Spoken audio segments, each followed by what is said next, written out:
ये गाना है शायरी मोहम्मद शाह उलंगी दाद मोहम्मद शाही ने मिन्नतवार सुल्तान शाह गुलाबो है और द्वारा फरमाइशें मुहिमदाद मेहर बरानोशी है वाह शबीर दे बरानोशी है।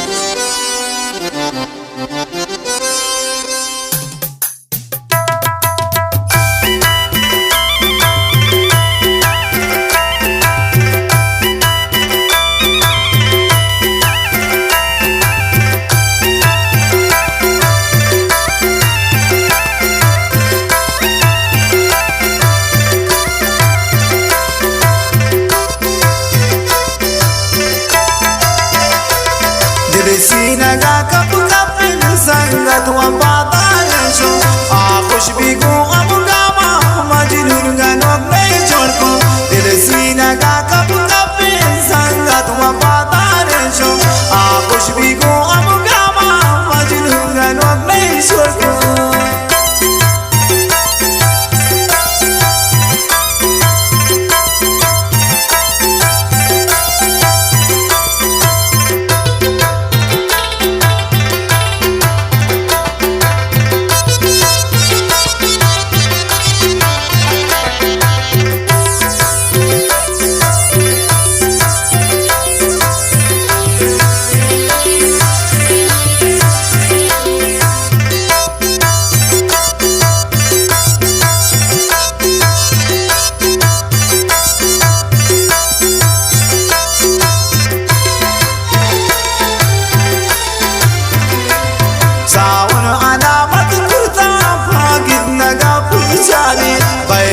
परदेसिया दीदार का दिन चम्माने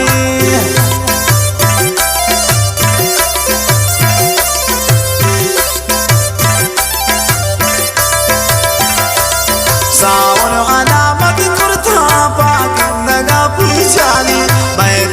परदेसिया दीदार का दिन चम्माने दिल सीना का कप कप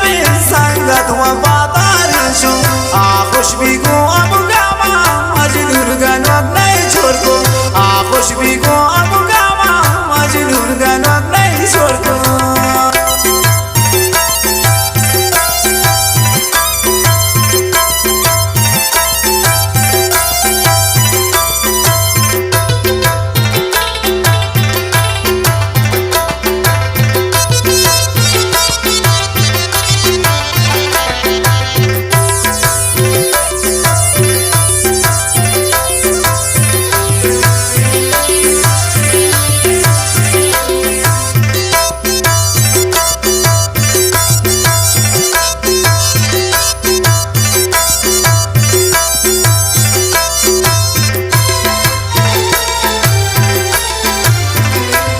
परदेसिया तनियाई दिल तंगनी भूजाने दूर शौती दस द्वारा कुर्बानी बचवाने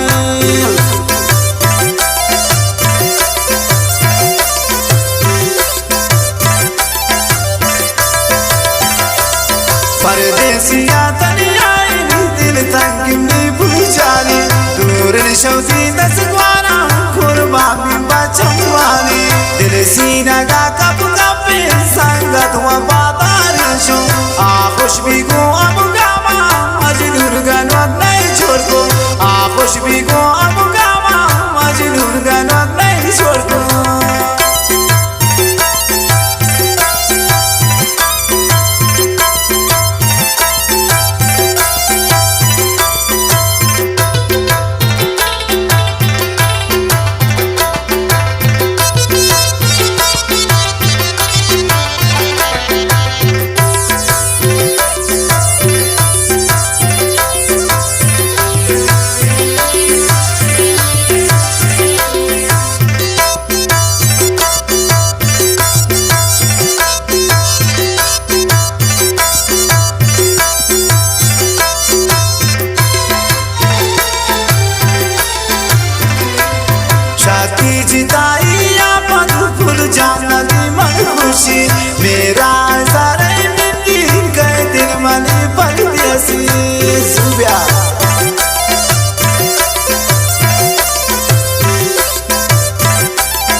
जिताई